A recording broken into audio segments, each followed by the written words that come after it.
Welcome, friends, to another episode of The Pep Talk with me, Sudeep Nag. Many of you have been watching my video. First of all, thank you so much. And those of you who have been watching my video, you may be expecting another video from me. So, today I'm here to talk about presentation skills and public speaking. And this topic, I'm sure, will definitely be useful for most of you since you are using either face to face or virtually, you are having to do with speaking to one or many people in presenting things and also addressing in public. So let's look at what we can expect from today's video. So why this presentation skills, public speaking, it really matters.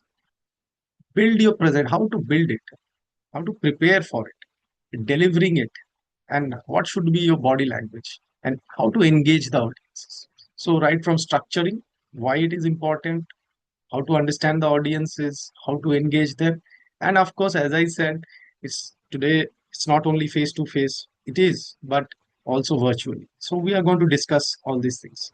So first, let me start with why it matters, especially for managers or people who are meeting other people, business calls day to day, particularly leaders and other executives. How presentation ability actually helps to influence, build credibility, and career trajectory, especially if you are giving interviews, it matters. So, why, as I said, why it matters? So, it is significant because every day we are either presenting to our teams, to our peers, to our seniors, to our clients, or as I said, if you are not even doing that, you are giving some interview online, right, or some business proposals. 70% of managers' role particularly involves in influencing others through communication, that is public speaking, presentation, right? Because it's one to a team, many.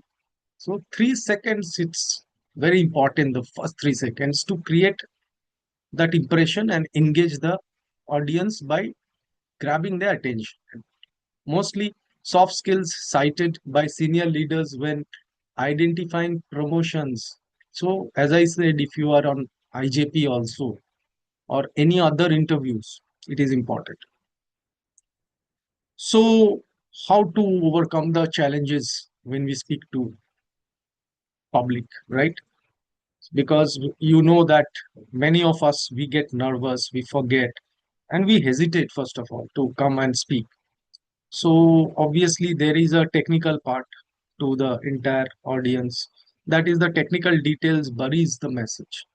The audience checks out before the key points lands. That means you yourself are the most important presentation. Then your slide, then your technical points and all these things. And how you communicate under pressure. When you are talking to one person or two people, it's one thing, but you are in front of people who are looking at you. So obviously you will have nerves, you will be nervous.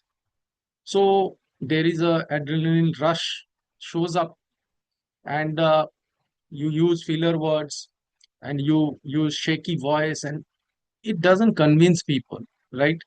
And then it just stresses you, and the presentation is not that great.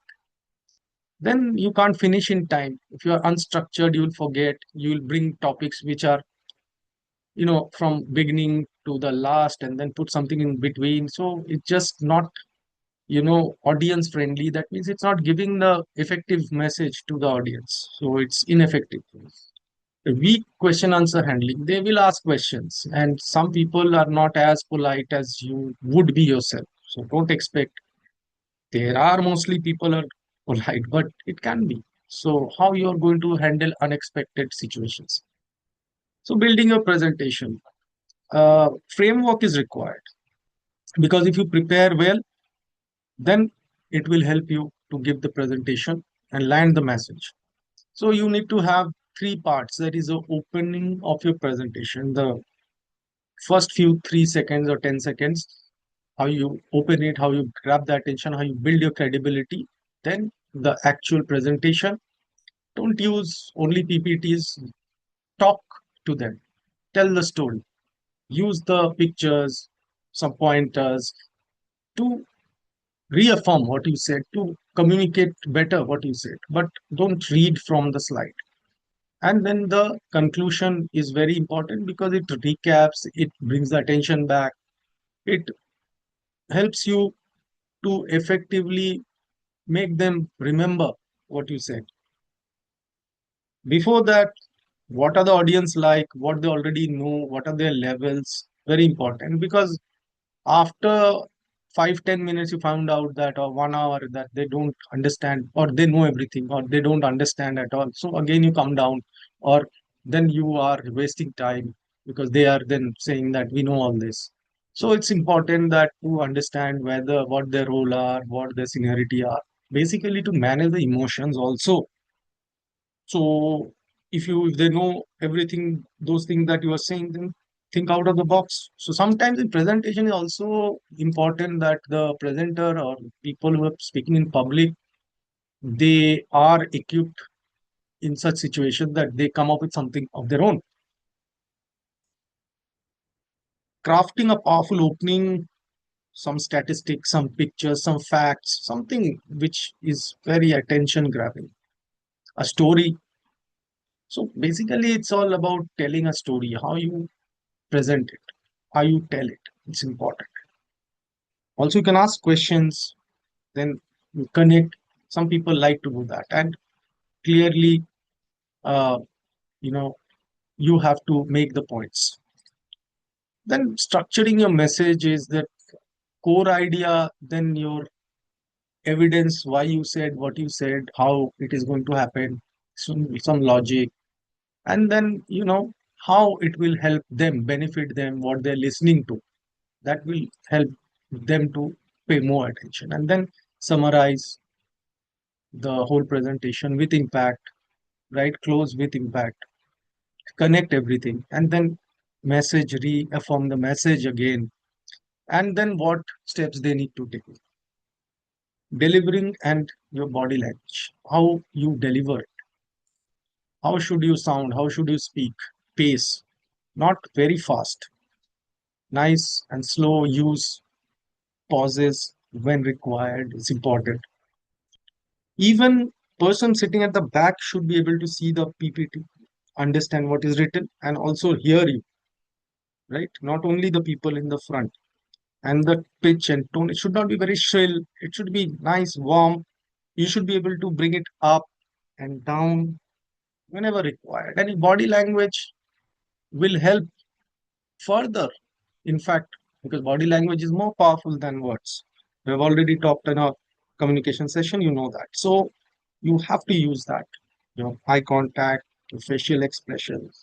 Add some humor also, sometimes it's required. Depends, see the pulse. And of course, as I said, the pauses. So do's and don'ts, again, many of us we already know, but when we are under stress, we forget, we don't pay attention. That open stance, balance, nice and confident. Gestures are nice, body language is good, well dressed up, appropriate for the occasion. Too well dressed up could make people very nervous. The others should see, when you are also not nervous, you should not make the audience also nervous. Then communication breaks. All sort of body language mistakes or dressing senses and stuff, and slides cannot be understood too much of text, so it can create a problem. Managing stress, stage fright, nervousness, you are very interested, I'm sure, about knowing this. So it is the energy of your thoughts. Like if you think that I am not going to be able to, then it will pile up. So it's better you calm down, practice before in hand, tell yourself that, it's okay. Don't be too excited also. Sometimes we love something, so we go, and so that also can create uh, not so pleasant scenario. Engaging your audience, like ask questions, let them speak. Don't be monotonous, one way communication. So that would be very good. Actually, it's a feeling that they will take back, that yes, they've spent some time with you and they have heard something or learned something or discussed something. Builds that relationship. Visual aids, slide, keep it minimal, one or two ideas, paragraphs, pictures, everything. Don't read from the slide. Data should be simple if required, when required, and design should be clear. Nice font should be big, even for the last person to see.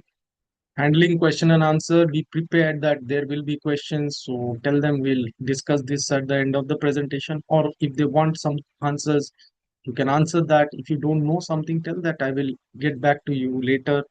Listen to their questions. Don't make them feel that their questions are not important. Persuasion principles also, like offer value. When you're talking, use principles of persuasion like social proof, reciprocatory, authority, consistency, liking, because you are trying to influence your ideas on people, so you can't force it. You can give social proof, like these are the examples, or you can say that this is the limited, like scarcity you can create, or you can tell about your credibility, or the data's credibility, or the organization, or the product. Presentation in large group versus small group, obviously you know that if it's a large group, you have to put your full energy into, and anchor yourself, and make the eye contact such and body language that you communicate to everyone. And you use the whole stage, walk front and back and this way, and engage people. So public speaking presentation for virtual, it is different when you are in front of the camera. Mastering the camera is another aspect. So there is no audience in front, there is the camera, people are listening. They may have put off their cameras, you can't see them, but they are there listening. So takes a different skill sets. It takes consistency, persistence, and practice, because attention span is different. Your body language, only your face can be seen. So it's difficult because you can't use the whole body language. So it's more difficult doing this virtually.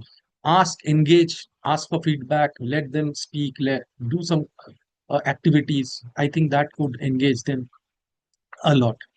And look into the lens. That's more important. Don't look in the slide, because that gives a feeling that you are speaking to them.